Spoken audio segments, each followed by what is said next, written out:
Hello, this is part 4, and I had a look at some sites, so I think it's kind of a little bit funny and the same right now. But here's my opinion about all this. It got multiple, I think it had a lot of links, I mean, it had to show a lot of definition and why it doesn't, and it said it out loud, some sort. This is good amount 1 minute to say before we get started about this, and then let's see why. Get it like this. Because they're showing some sites right now. And here we go. You better get ready. In any time, to prepare yourself, because this is gonna be a fun ride for you. Because you know how anti-China I am. Because see why. Here we go. Get ready and be prepared and go. Yeah, the first one is a source says that China ramps up the American offense to avoid growing United States tensions. This is all about what China is threatening China for so many things, and China's trying to fight back in some sort. Well, the problem is though, this is like, if you know Nathaniel Bendy's is from Triggered, this is the good version of Triggered. And then it says, well, when the enemy say China accuses the U.S. of trying to curtail China's dilemmas, ambitious dilemmas for several unprecedented summits. Well, hell, how much good China's been doing for their people? Well, a downward spiral, I should say. Well, wait, what? And this is, yeah. And they end up gonna hear this. Even in China's top leaderships accusing Washington of launching comprehensive containment and separation of Beijing. That's technically what they're doing, but it's not meant to be technically, hurting the U.S. itself. They try to do this to the end to try to push freedom in the country, not try to hurt the communism itself in the country. So it's different, so there's some sort. So it is, yeah, it's meant to break together. Let's see why. Here it is. So yeah, there's a lot of things about the propaganda type of propaganda. You know, China is just all about this stupid propaganda shit already. Because if we read this out loud, there's a lot of propaganda shit. And here's CNN for this. I need to get this ad out of the way first. Hold it. Chinese fighter jets screaming over its skies, military ships sailing off its coast, daily occurrences for Taiwan, living under the constant threat of a possible Chinese attack. Beijing's communist leadership claims Taiwan as part of its territory, despite having never ruled it. Tensions rising across the Taiwan Strait since Nancy Pelosi's visit in August, the first visit by a U.S. House Speaker to the island in 25 years. We will not abandon our commitment to Taiwan. Who can forget China's response last year, those days of large-scale military drills encircling the island, firing ballistic missiles over Taiwan? Analysts fear this may be repeated again next month. Taiwan's President Tsai Ing-wen expected to meet U.S. House Speaker Kevin McCarthy. So are you saying that the United States would come to Taiwan's defense if China attacked? Yes, we have a commitment to do that. But the U.S. has reasons to worry about a Chinese invasion of Taiwan, protecting valuable semiconductor chips. Taiwan is a global leader in semiconductors, tiny chips that power everything from computers to cars. The island producing 70% of global supply. Defending democracy. Losing democratic Taiwan to communist China would shatter U.S. credibility in the Indo-Pacific region. Protecting U.S. alliances.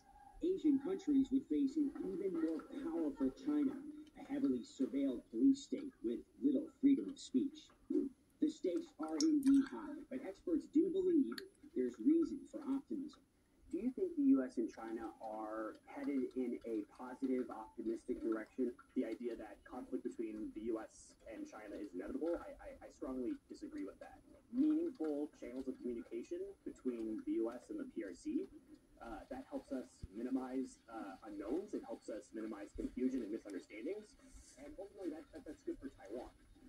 U.S.-China relations on a downward spiral since that suspected Chinese spy balloon burst in months of Beijing D.C. diplomacy. As two democratic allies, the U.S. and Taiwan get even closer. Taiwan's president and the third in line to the U.S. presidency, meeting on American soil. As tensions escalate, all eyes will be on China. And where is this all headed?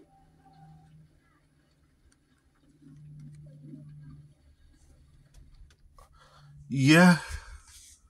So Nick, really had to make sense right now? Well, if you know already, yep. Yeah, I think United States will never be the back of the end of the People's Republic of China. Instead, they might be faced against them, and in some sort, they might be mostly upright ban supporting the People's Republic, and they only support Taiwan is a one China that they must support by. That means United States believes Taiwan is the one China. They end up they must rule the world. The People's Republic of China is the fake China. So which makes sense. So I figured what they're saying is kind of truth. And really, all the stuff that Taiwan's doing, they're doing this to save their country, not to be on these and Mao's umbrella. This is kind of meant to save their country. And so and the United States is sending all their ships and otherwise and soldiers and even all the top of the armed forces crew to Taiwan to help them defend their country, to save their country, and to start preparing the D-Day on mainland China. They get invasion of China itself to destroy China itself, because it's known as the sino-american war. It is in its plan at this point, which isn't for the best. Yeah, like I said, a lot of things that they said is Maoist propaganda, so it makes sense. But then you can see already. And this references Ukraine, but Ukraine's winning this war, so as you know already, so this makes sense. So yeah, there's other stuff you had to read yourself. Just read it carefully to know some sort. It says in Russia acknowledges Russia's role in the influential military and nuclear power. Russia will not join that war. I just said earlier, Russia will never join that war of some sort, because it's not in their business. And he was a weakened thanks to Ukraine. So let's see why. So it gives you 1 point. And then and China accuses the U.S. of suppressing TikTok and spread disinformation. The U.S. is not spreading disinformation about TikTok. They're banning it because of data issues and of some sort, and they're just pro against TikTok of some sort. A lot of people hated it. Even I hated it because it's just too Chinese. And there's another news story about it.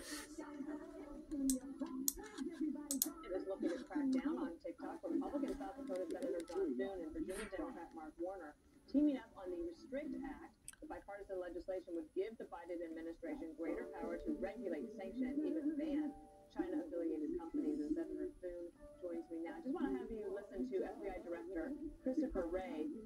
But yesterday he was on Capitol Hill testifying about the threat that TikTok has against America's national security. Listen here. This is a tool that is ultimately within the control of the Chinese government. And to me, it screams out with national security concerns. So, given that, is there anyone in Washington that is going to join you in trying to make sure that something can be done legislatively? I certainly hope so, Dana. I think it's high time Congress steps in on this. You know, all the authorities that the president has to deal with these types of threats come from a pre-digital age. We live in the digital age now, and these applications are prolific. And there are some clearly that have national security implications. You know, we have evidence that TikTok and the mother company to TikTok, ByteDance, actually was accessing the non-public information of American users of that platform.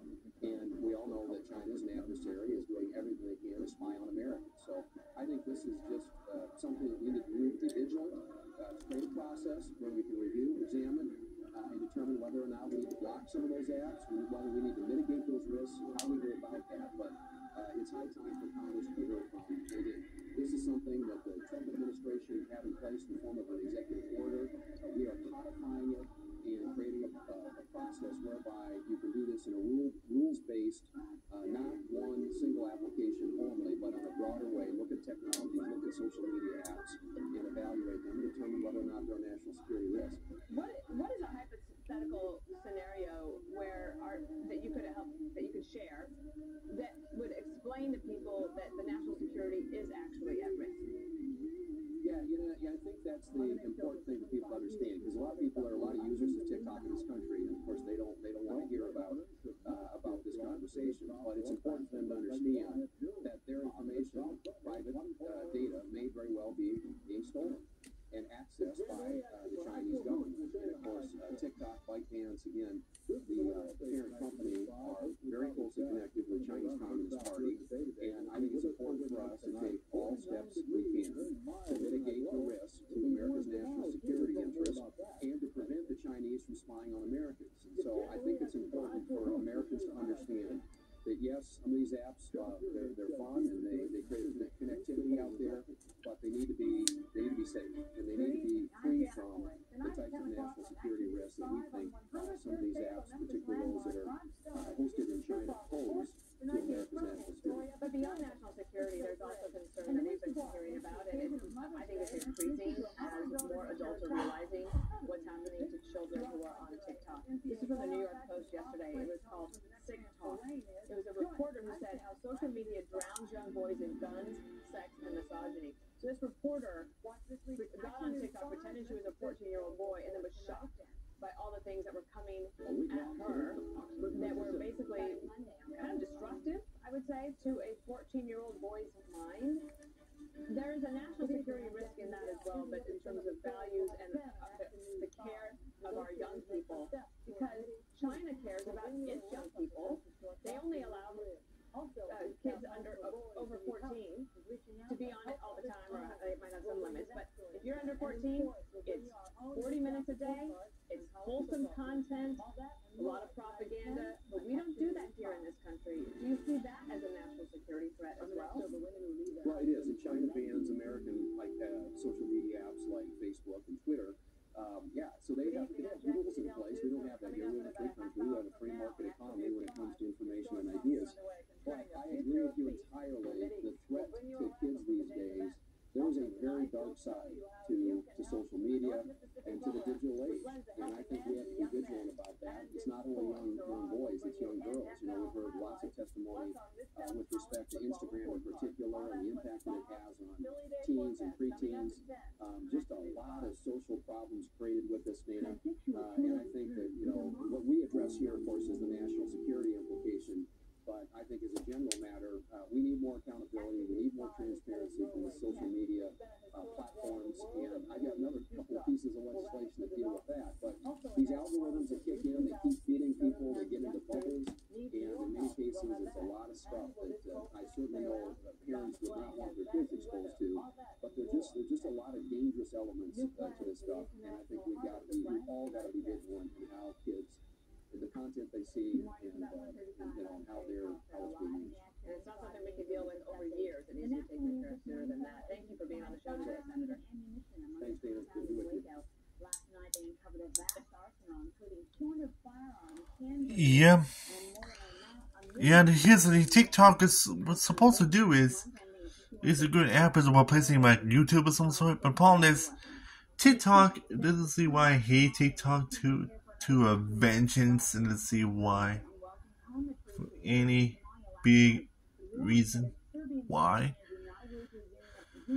Yeah, TikTok is technically it's you're forcing teens of some sort of millennials, Gen X's to be held living in this Maoist umbrella in the U.S. to force them to be communist, some sort. I mean, it's under the Maoist umbrella in a Maoist regime, which technically our country is not Maoist, and in words, I hated that communist analogy. They're technically fake communists in an sense, but of some sort. Anyway, like I said, think about the people in China, and they really have go down this road. Well, no. The reason I think we're banning this app because it's just too Chinese. So this makes sense.